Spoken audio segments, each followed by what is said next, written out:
Serum institute आहे ना, ज्यांनी आपल्याला वॅक्सिन कंपल्सरी जबरदस्ती केलं, त्यांनी 100 कोटी रुपये दिले मध्ये आपल्याला मारण्यासाठी.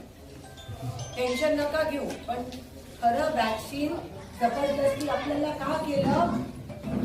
कारण का वॅक्सिन सरकारने विकत घेतलं.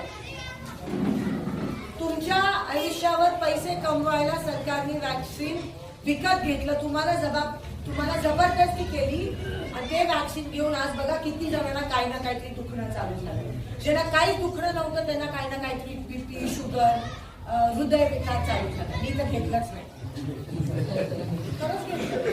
मोदींचा फोटो आज त्याला कशाला घेऊन?